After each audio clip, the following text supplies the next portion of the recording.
Welcome to this video where we're going to be making some duck tacos. Basically, we wanted to do a little bit of a collaboration between Clint Helm from Helm Hunts, Justin McMurry, who makes pots and pans and utensils, McMurry hand forged. They're all local, let's throw that in there. They're all local, we're all neighbors.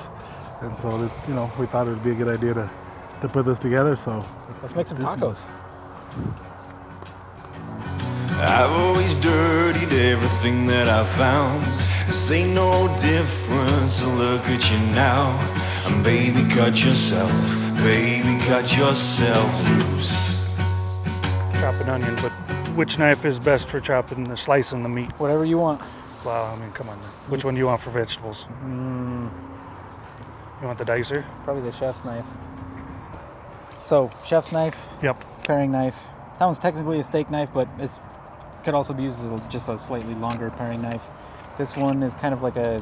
What are you going to be doing? You're chopping. I'm going to cut the. I would give that one. Dude, you use this one for chopping the onion and stuff like that. What's that There's one? also a cleaver and a fillet knife. Okay. So whatever you want to use. If you want to use this, I'll use the fillet knife and get a little. I'll do that. Yeah. I'll use the fillet knife. That'll work. Okay.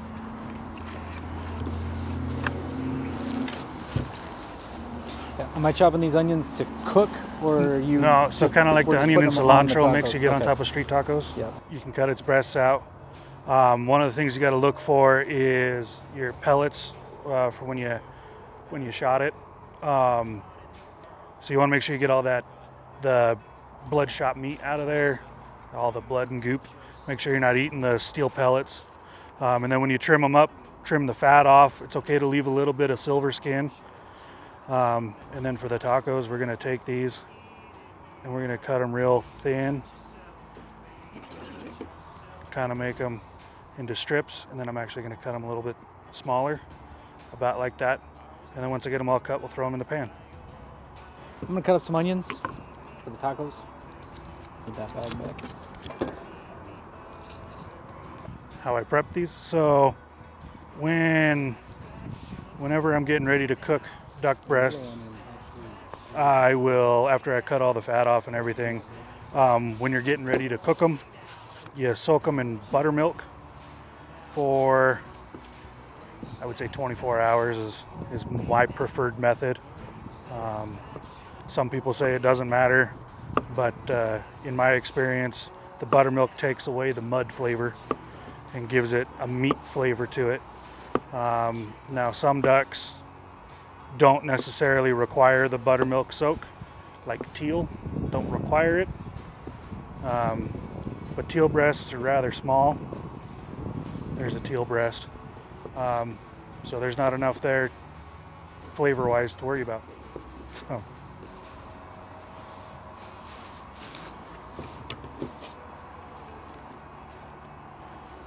Yeah, what's your go-to for My that? go-to would be the jalapeno poppers, but everybody who cooks duck cooks jalapeno poppers. Yeah, I've never had a jalapeno popper, but I had a bunch of duck tacos before. I'm just kidding.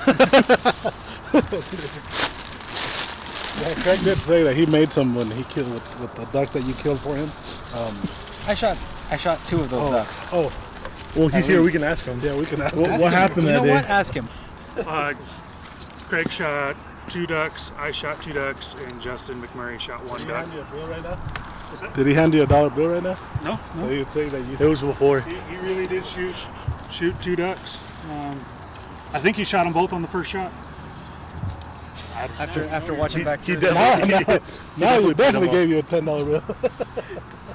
They were close. The thing is, they landed maybe from here to like the garage doors away, and when they took off, instead of flying away, they flew straight I'm at just us. putting them in my vaquero pan here, my big one, with a little bit of butter.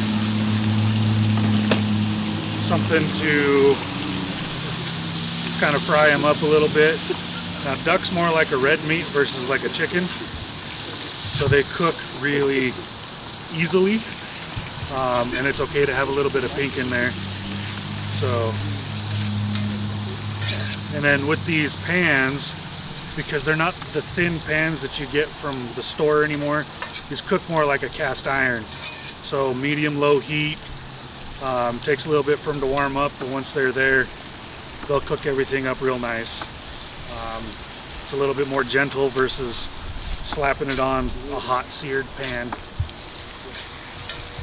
So we'll let those kind of relax in there for just a second while I finish cutting it up. Yeah. I love these knives, man.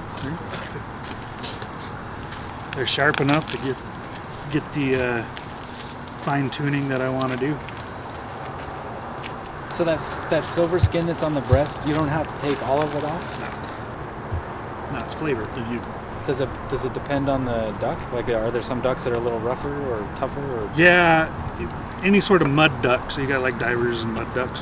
Okay. Basically, if it eats mud, don't eat it. Oh, okay. Okay. So I try to stick mostly to mallards because they're When they're coming in, you can tell what they are. Yeah. So for mallards, I look for a green head. See the green head, you shoot it. Right. And then also Does it matter if it can you tell male, female? Yeah. So the green head's a male. Oh, green head's a male. Brown head's going to be a female. But the ones with the brown heads, they'll still, so they fly together, right? Yep. Is it uncommon for mallards to be flying in the same group as other ducks? No, they will fly together. And then once you get a little bit more into it, different ducks' flights sound different. So you get like a goldeneye, and the goldeneye is going to have more of a whistling sound as it flies. And then don't eat goldeneye; they taste awful. Is that a mud duck or is it? Yeah, it's a mud duck. Yeah. So don't eat the golden eyes. Teal, they also whistle, but it's a different kind of whistle. So,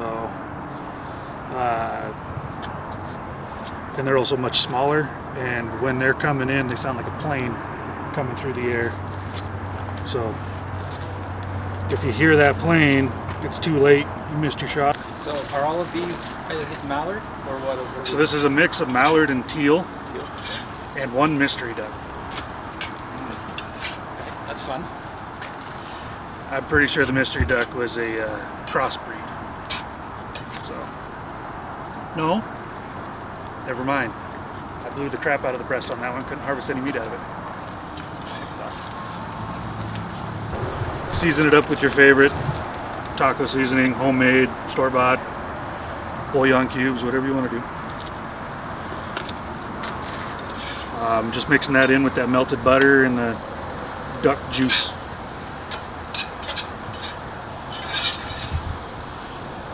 One of the cool things about the McMurry pans is metal utensils. Totally fine. Still non-stick. I mean, I got nothing sticking to this. Because if you overcook duck, that's where it tastes bad. So if you cook it more on the medium side, even medium well for the guys that don't like any pink in there, that's fine. I'll cook it medium rare for myself if I'm just eating the duck. And so this one's going to turn out to be medium well.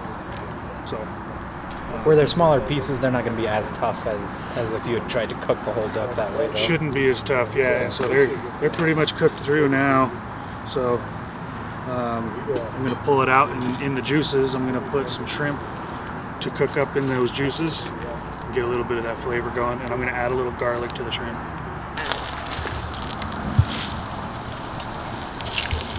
Do you do multiple at a time? You can.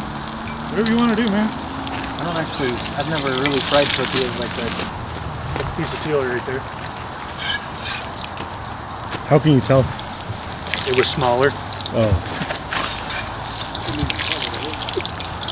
We're having. Tastes a little bit like beef. We're having a duck tostadas. Yeah, so we put it in the buttermilk last night. And then so it's out overnight.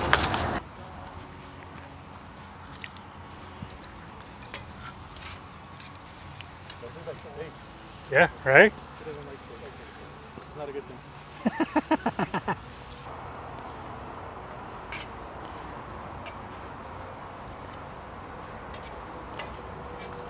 It's taco-y. No, I mean it's got kind of like almost like a red meat kind of flavor to it, but it's mushier, like softer. I don't know. It's kind of hard to explain. What? It's good.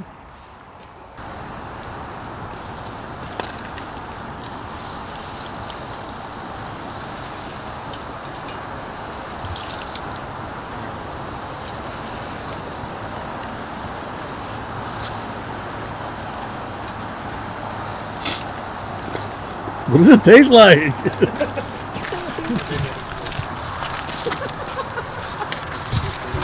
Craig's aftermath. It's gonna get warm.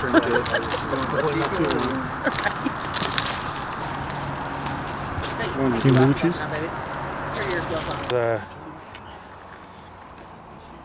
I didn't think there'd be room on your taco for it. There's always room for sour cream. Do you put cheese on the duck tacos? You can. Perfect timing. How's it going? I know, right? I'm like a blister. I show up when the work's all done. I still got some tortillas and some meat, man. I'll jump in. How you doing? Good to meet you, man.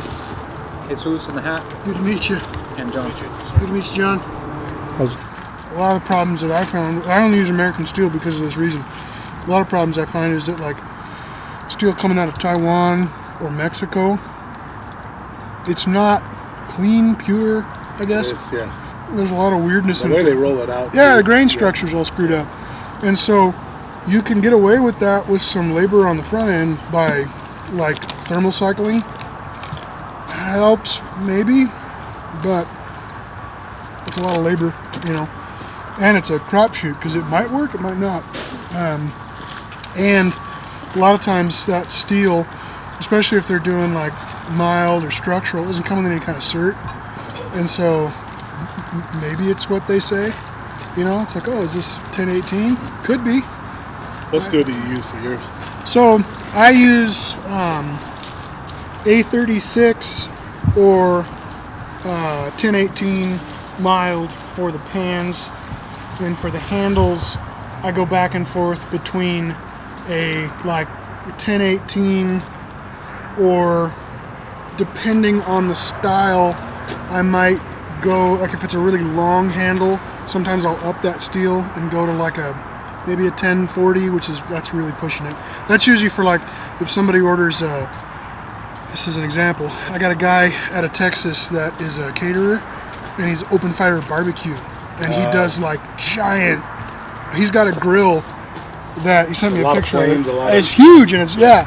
And so he has this like, he made me make it's like an egg spoon on steroids, basically. It's got a pan a little bit bigger than this little guy here, but it's on the end of a stick like this long.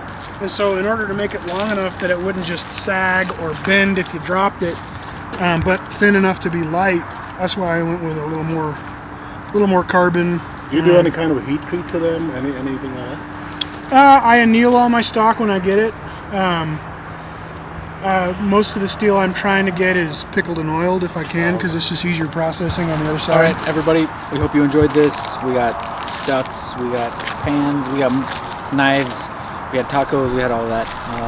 Thanks, Clint, for bringing the meat and all that. Justin, thank you for making the pans. And don't forget to listen to the podcast.